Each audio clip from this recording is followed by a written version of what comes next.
Hello and welcome back to the Planet and Smart Cities stage. My name is Anushka Sharma. I'm your MC, taking you through today's proceedings.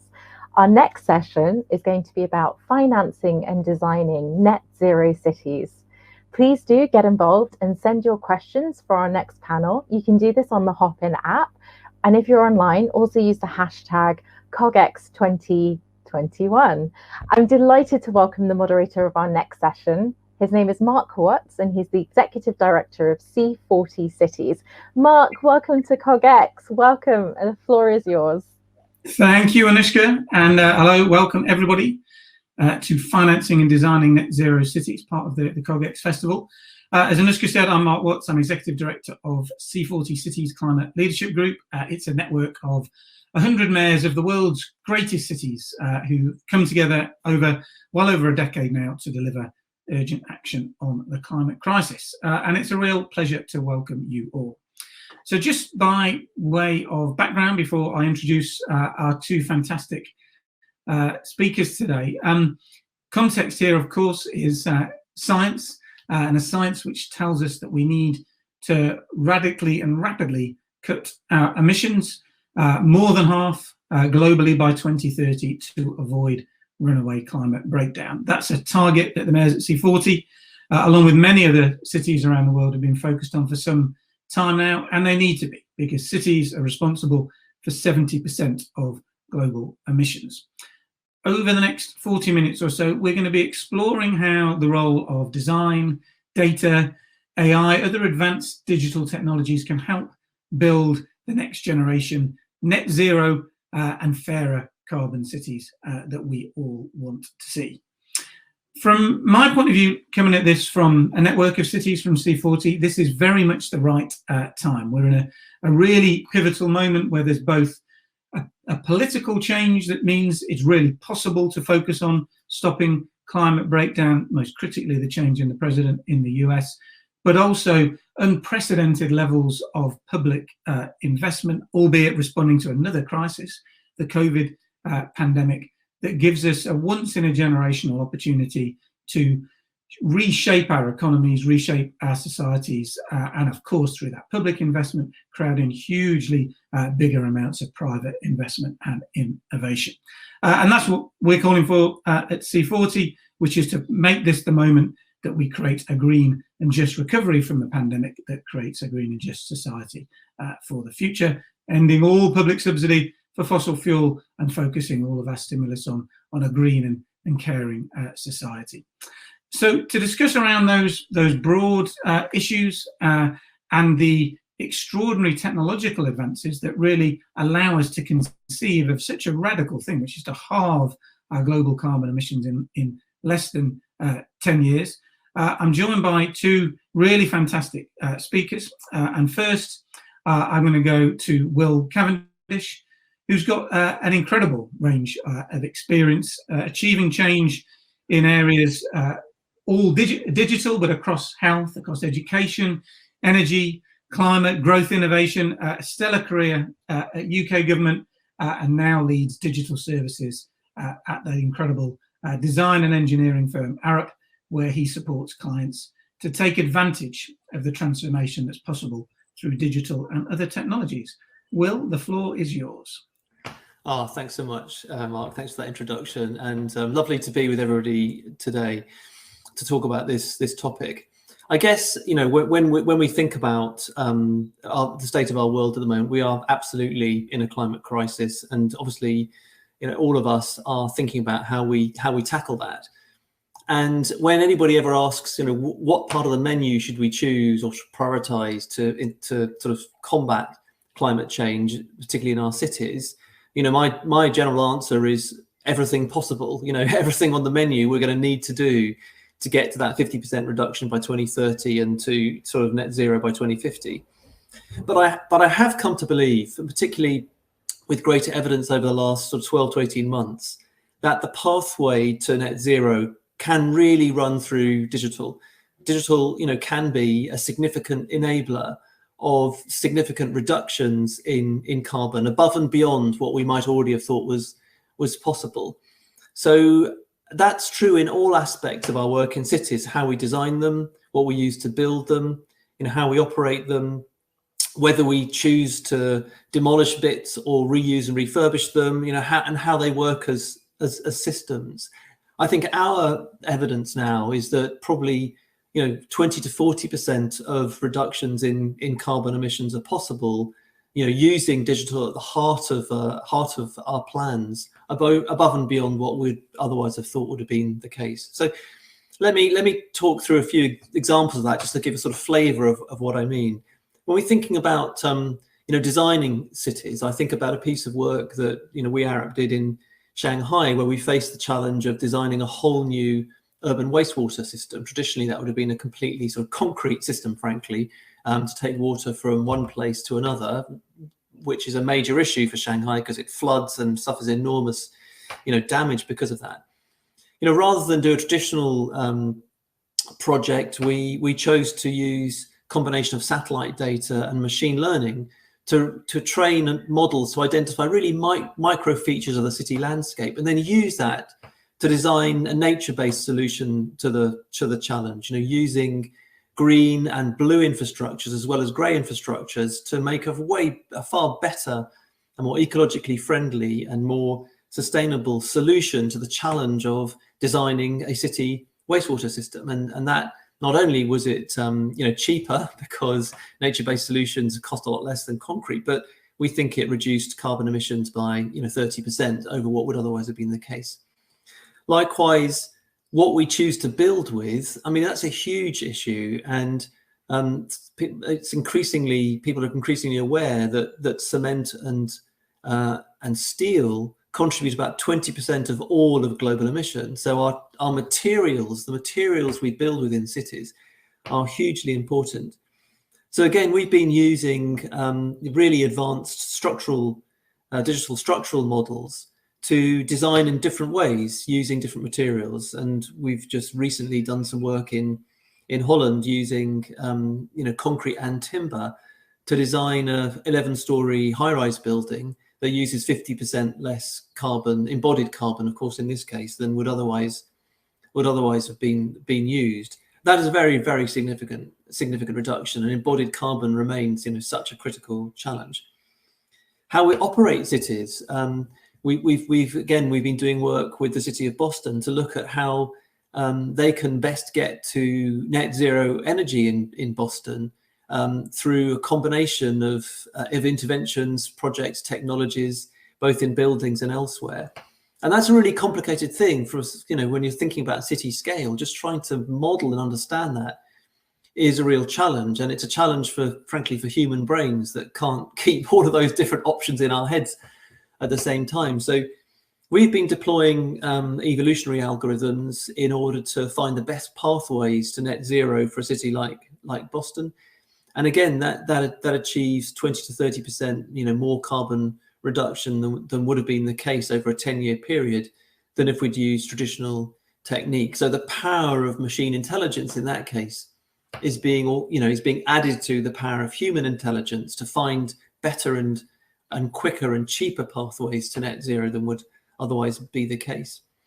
We face an enormous challenge in renewing and refurbishing and moving away from this model where we demolish anything that looks out of date or has where there's a new need, and rebuilding, but instead looking to refurbish and renew our existing infrastructure, particularly in so many of our cities that are already built. And to do that, particularly for buildings, requires us to really understand what the state of that building is. How is it structurally degraded? What could be done with new materials? What can be done with new approaches? Again, digital modeling sits absolutely at the heart of that understanding. And in a number of cities, including in London, we've worked with clients to refurbish and reuse buildings that would have been completely demolished before we had the advanced digital capabilities to kind of really understand structures and plan what could be done. And of course, that, as we know, some of the greatest carbon savings will come from reusing or continuing to use and renewing our existing assets rather than always demolishing and starting anew. And there's of course huge campaigns in the architecture world now about this as a principle. And then finally, our city systems. So how do we manage our city systems better than previously? Again, the advent of things like agent-based modeling, which really understand what people want from their city, how they use it, how they want to move around, what facilities they want, where they want to be, allows us to plan and design and operate cities as systems in ways we couldn't do before. And again, that's a contribution that digital is making to city systems. So, you know, across the piece in designing and building and operating and renewing and indeed managing as systems, digital is really emerging as a massive contributor to the pathway to net zero. Of course, and these are my final comments, that's easy to say, but doing it is going to require, you know, significant and systematic action. We're going to need leadership from cities, from public authorities, from governments and from the private sector in a sustained way in order to deliver these kinds of technology and digital opportunities in the built environment. We're going to need massive and systematic investment, frankly, in the digitization of our built environment infrastructures and buildings. We are going to need rules around data. Many of these things require, you know, data to be shared and used. Those models are going to need to be finalized and spread. And we need to ensure that the organizations that are most advanced in this area are not securing all the benefits. So we need to make sure that the citizens of our cities, the people who work in our cities, have fair access, control, and benefit from these developments. And we don't want to be in a world where a small number of organizations, particularly companies, hoover up all the benefits to the digital opportunity in the sustainable built environment. So I think there's enormous potential. I think we're seeing that digital, as I say, the pathway to net zero runs through digital, but we're going to need sustained public action, and we're going to need to ensure the benefits are spread widely if this is going to happen at scale. Thanks very much, Mark. Great, thank you, Will. That's a really very upbeat, inspiring, and incredibly thought-provoking start to the conversation today. I'm sure we're going to return to lots of the questions that you raised there, Will, and I love the kind of juxtaposition that digital gives us between the use of, you know, really high-tech technologies that have only been available for a very short space of time, but sometimes, as you described in your first example, to allow us to make the choice to use very low-tech solutions, nature-based solutions, rather than high engineering. Again, I'm sure something we'll come back to. But I'm now going to move on to our second fantastic speaker, Lynn O'Grady, 30 years of experience working internationally in the transport and municipal infrastructure sectors. For both, again, the public and the private sectors, there's a theme across all three of us here, I think. But for today, Lynn is particularly joining us as one of the architects of the Green City programme at the European Bank for Reconstruction and Development, which is tackling environmental challenges in cities through investments and policy reforms. Incredibly important programme. And Lynn, over to you to tell us something about that. Thank you very much, Mark, and apologies everybody for being a little bit late. I think I'm an example of how important digital is, but also it needs a little bit of a behavioural change as well, and I had to move devices. So anyway, I'm really pleased to be here today, and thank you, CogX, for the invitation. So as Mark, I believe, because I wasn't here, has pointed out, cities are responsible for more than 70% of today's greenhouse gas emission.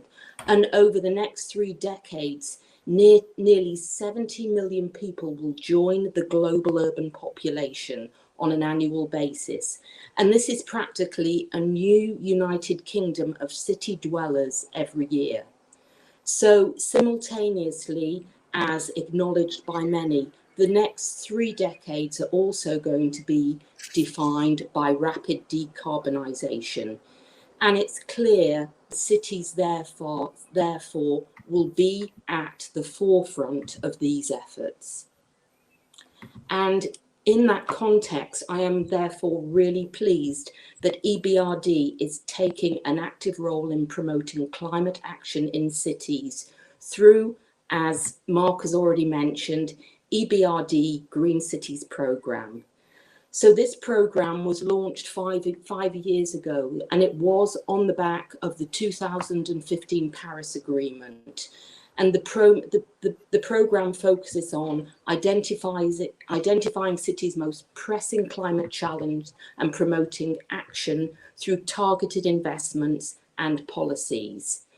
So this is achieved by empowering cities to develop Green City Action Plans, or better known as GCAPs. And this is done with the support of consultants, and as Will has just spoken, these consultants include Arup. And this lays out the initial steps that a city needs to take to decarbonise and increase their resilience. So what EBRD does is combine support with financing projects. We are a bank at the end of the day, to kickstart and sustain this GCAP implementation. That these GCAPs do not sit on a shelf. They are used for delivering more green investments. And I think the whole concept is simple, but it works. It links strategic planning, and that's the GCAP, with project investment. And that, it's simple, but that's the key to the program's success. For EBRD, the GCAP keeps our conversation going with the cities. So we started on a pilot basis way back in 2016 with 3 cities: Yerevan in Armenia, Tbilisi in Georgia, and Tirana in Albania. And since then, the program has grown to a network of 49 cities. And this growing community now includes Green City Officers, a network that have formed a community of best practice to learn from each other in building the green cities of tomorrow. And moreover, we are partnering with Warsaw, with C40 in Warsaw, and we hope to repeat that in Istanbul when the Green City Action Plan gets underway later on this year.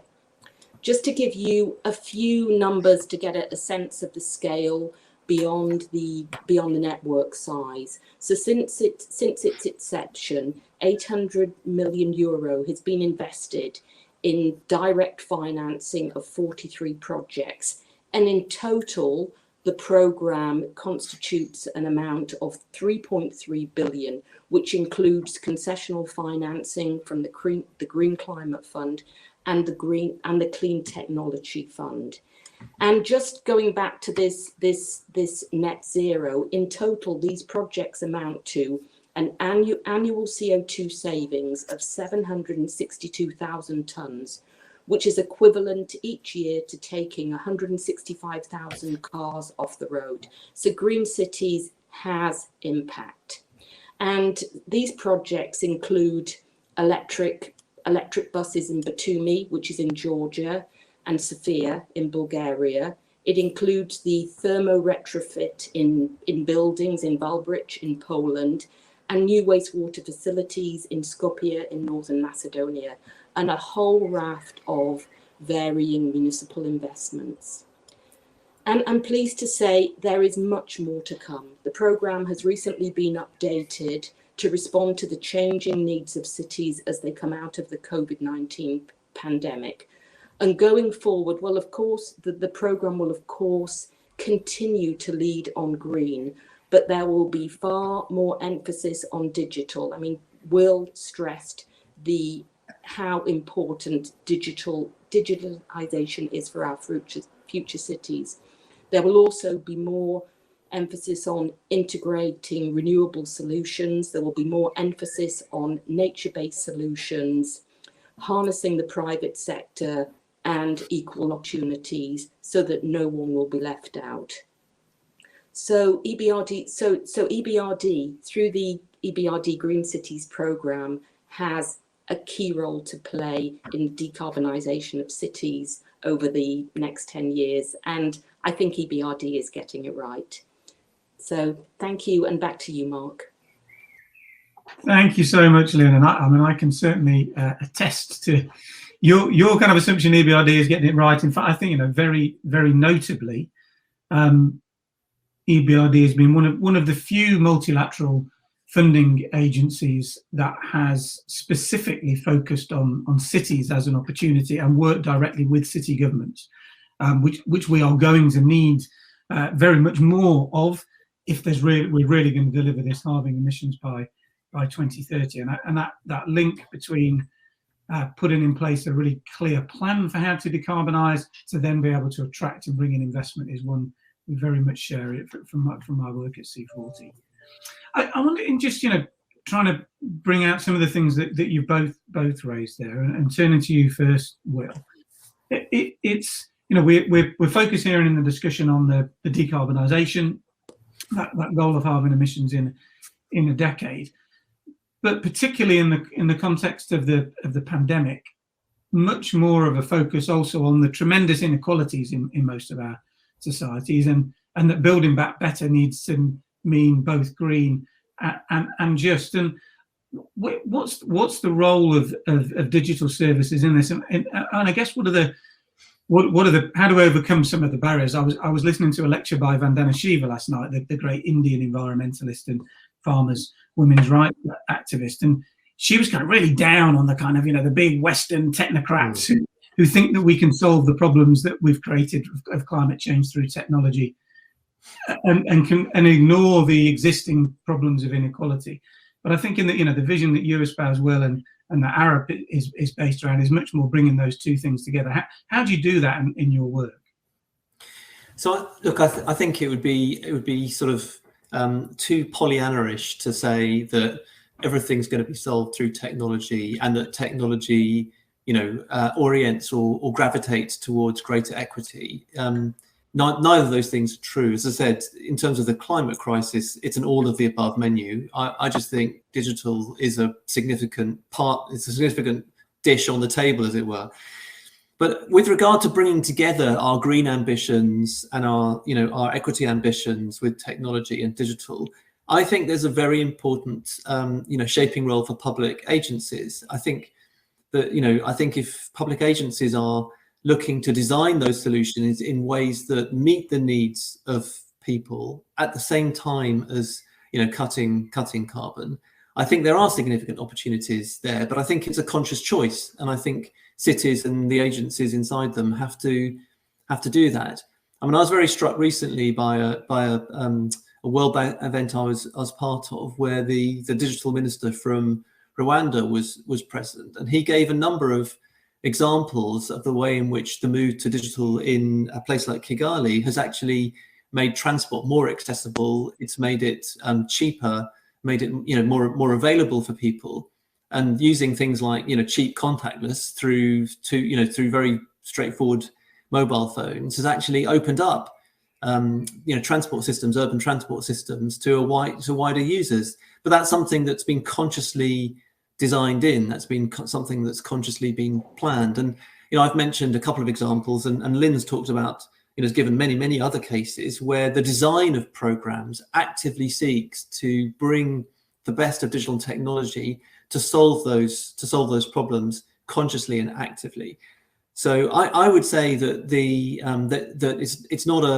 it's not a kind of thing that happens automatically. I think it takes choices on the part of government, regulators, funders, and businesses to a degree. But if those organisations are clear about what they're trying to achieve and shape programs accordingly, then I think some of the examples we've been working on show just what could be done. And the exciting vision about cities and places that are livable, accessible, affordable, and green, and that technology can bring all of those things together and make it happen. That for me is a really exciting thing to be working on. I think, for the next 10 years, there's enormous progress we can make in that area. And Lynn, on the same theme, because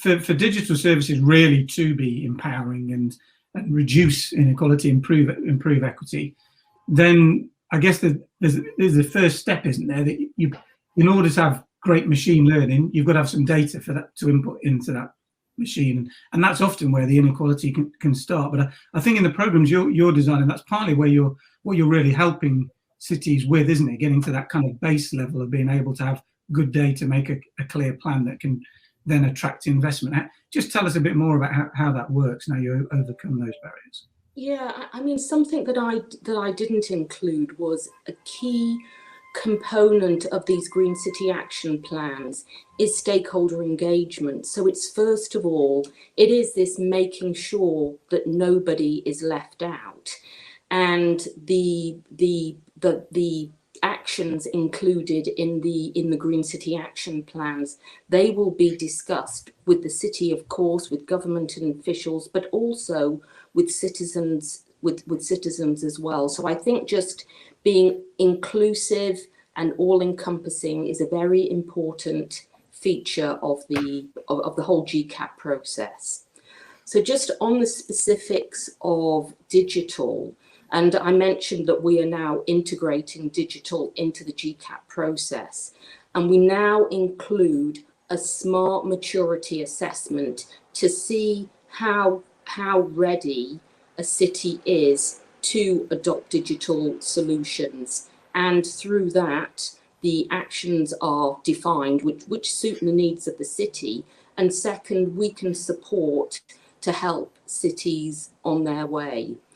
And I think just from me, one very general point, what we are finding with the cities that we engage in, and they are large and small, they are very diverse in their size, in their level of development. So we work at one end of the spectrum with Warsaw, but we also work with, for example, a lot of smaller cities in Central Asia. For example, I was telling you I was on a call this morning with Dushanbe.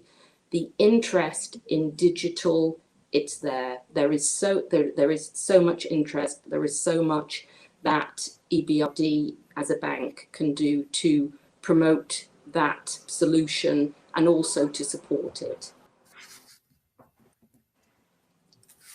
Great. And then, Will, just coming back to you, I really love that first example you gave around using sort of advanced digital technology to then come up with a solution that is nature-based rather than kind of high-tech engineering. And do you think, is that a theme? Is that what you're kind of seeing kind of more in your work, that being able to really use the power of machine learning to kind of look at problems differently because you can really model out scenarios in a really complex way now, then allows you to think of solutions that wouldn't have been on the plan before, but that might lead you back somewhere that's kind of, some might see as more primitive, more simplistic than might otherwise have been the case, but where you can really show that the benefits are greater. Yes, I think so. I mean, I would say not primitive, but maybe more harmonious. Maybe solutions that balance better, our desire to cut carbon, our desire to regenerate, improve biodiversity, and say meet the needs of citizens by providing the kind of infrastructure in cities that we know is needed for them to function. So we're certainly seeing that. I think far from large scale data analysis and machine learning being a kind of techno robotics sort of rationalist utopia. It's much more allowing designers, planners, architects, well, in Arup called structural engineers, to do things they haven't been able to before. Exactly what you're saying. So, both the example of designing nature-based solutions to city problems, we wouldn't have been able to do that with the sophistication and the effectiveness of what's gone before. But another example I gave, which was the design of 11-story high-rise with timber, that wouldn't have been possible for our structural engineers before the advent of modern digital tools and the both the simulation capabilities and the real-time sort of data capabilities that sit in them. So we're certainly seeing all of this development, this extraordinary development of digital technologies and digital analytics. We're seeing them as solutions and tools that allow us to develop more intelligent, more innovative, more balanced, more harmonious solutions than than we were able to do previously. And that's what actually, frankly, excites people in an organization like Arup. I mean, Arup is just full of people who love to kind of do really innovative things, and that's what gets them excited about it. But I think there are some sort of wider learnings from that for cities, which is, you know, to be ambitious about the kinds of proposals and plans that you're promoting, to be making digital an absolutely central part of them, not as a sort of nice to have add-on, but as a central part of them, but to treat them as ways of designing and doing things better than we've been able to do previously. You know, not as just a sort of cut and dried large-scale data, but using them to create more imaginative, more intelligent, more innovative solutions that delight humans, that meet needs, and get us on the route to the kind of low carbon and regenerative world that we want. And is that, you know, do you have to overcome any kind of mindset issues in that? You know, I'm thinking, I know in my world, when we look at how cities need to adapt to the impacts of climate breakdown, then it's very clear that actually a lot of the list is about nature-based solutions. But often, if I'm honest, I'm talking to a mayor, and you come in and propose that the way they need to deal with their flood risk or manage their heat demand is apparently quite a low-tech and nature-based solution. You know, it's not the advice they're expecting from an international organisation. They expected a more difficult answer, and I guess for a firm like Arup, famed for doing really difficult engineering projects. So have you had to kind of rethink how you explain the solutions when what you propose, you know, it isn't as perhaps as apparently complex as the client might have expected? I think that's changing very rapidly. I think if you go back 2 years, I think a number of the kind of environmental objectives, including frankly low carbon objectives, you know, were things on people's minds, but they weren't as front and center as they are now. And I think one of the, you know, an impact of the pandemic actually has been to redouble people's understanding of the need to tackle the climate crisis and promote a more sustainable set of outcomes. It's hard to know exactly why. Maybe it's a little bit about the focus on livability and people, you know, citizens themselves changing their views about what makes a good life in cities. It may be just this sort of focus on the science and the fact that scientists have been at the heart of the pandemic, and they're at the heart, of course, of identifying the urgent need for, you know, to tackle carbon emissions in particular. Or it's just that sense of I think a sense in the pandemic that we've been able to do things that were previously thought to be impossible. I mean, transitioning, you know, virtually entire world's education online in a couple of months was thought to be entirely impossible. So don't tell me this stuff is impossible anymore. I've seen the world can move really fast. So a combination of all of those things is making this much more front and center now. So actually, increasingly, when we talk to our clients, they're no longer saying, oh, it's low tech or whatever. They're saying, this is what we need to do. This is front and center for us. This is kind of absolutely at the heart of what we want to achieve. So the solutions you're bringing look good ones for us. And the demand for that, the client demand for that, is just increasing, you know. So I think that's switched around a lot in the last 2 years. I think the pandemic has played quite a significant role in galvanizing energies and freeing up people's feelings that, you know, rapid change can happen and needs to happen. And that's what they're looking organizations to provide for them. I think maybe I can chime in there, because, Will, I couldn't agree more. I think there is now. I think there's been a huge mindset change through the pandemic, and we are seeing much more demand for nature-based solutions. And I think it's all this linked to people really value more and more the green space in cities, and that is irrespective of the type of city that you're looking at. I think one thing that is challenging, though, with nature-based solutions is how you finance them, because they are not instinctively revenue generating. And what EBRD is exploring is this whole concept of land value capture linked to improving and making greener an area of a city.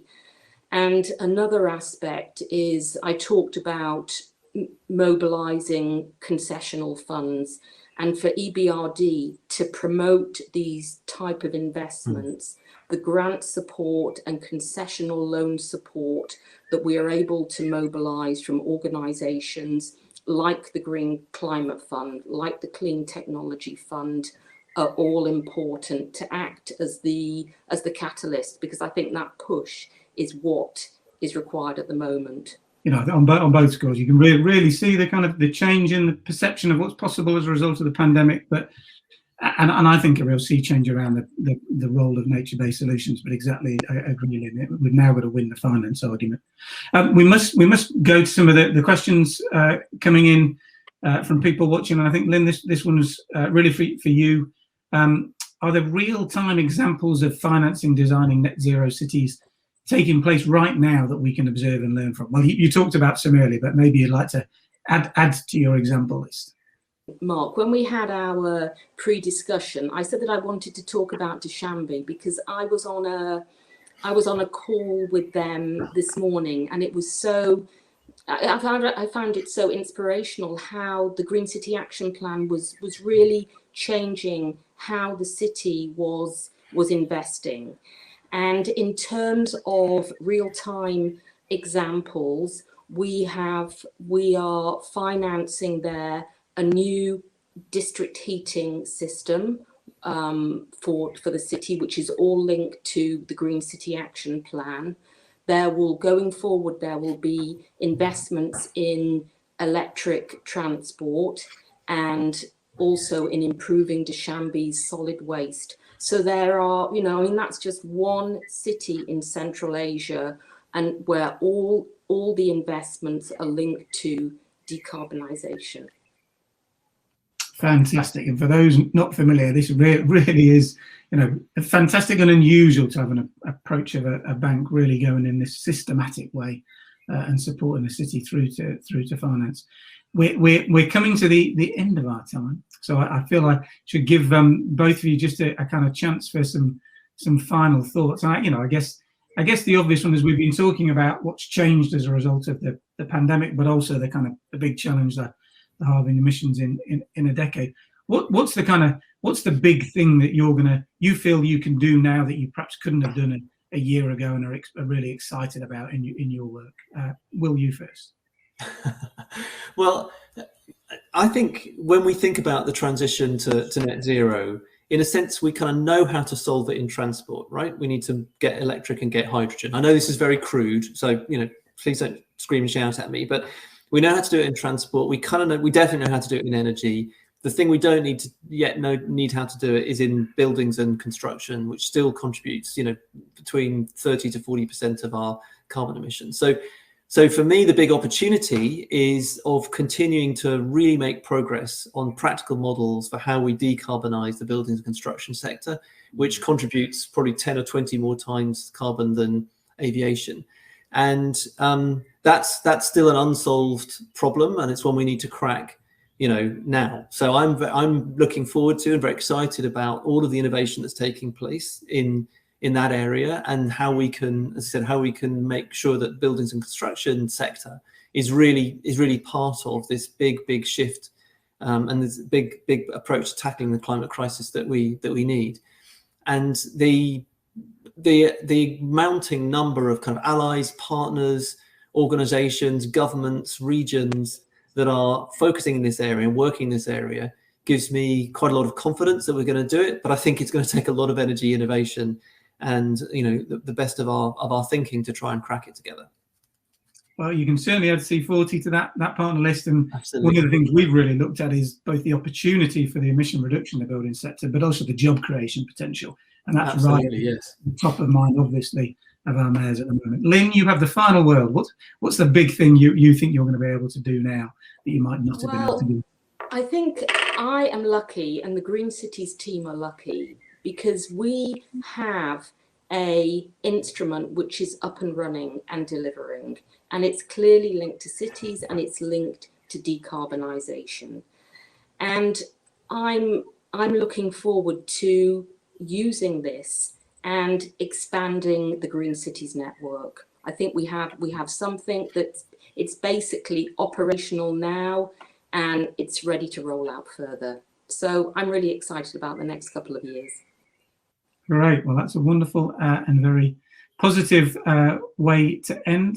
Thank you both for a fantastic conversation this morning. Thank you, everybody, for participating. I'm not entirely sure what happens to actually end this, but I can see that the clock has almost ticked down. So I imagine we get cut off very shortly. And thank you very much for your questions. Hi there, Mark, Will and Lynn. Thank you so much for sharing your insights there. It was fascinating to hear your insights. Thank you so much for joining us at CogX. This is the Planet and Smart Cities stage. I'm Anushka, I'm your MC, taking you through today's proceedings. Our next session is going to kick off at 12 noon and is going to be about adaptation and resilience, managing climate risk. Go and stretch your legs, get a glass of water, hydrate, enjoy some sunshine, and come back and join us after this break. We'll see you at 12. Thank you.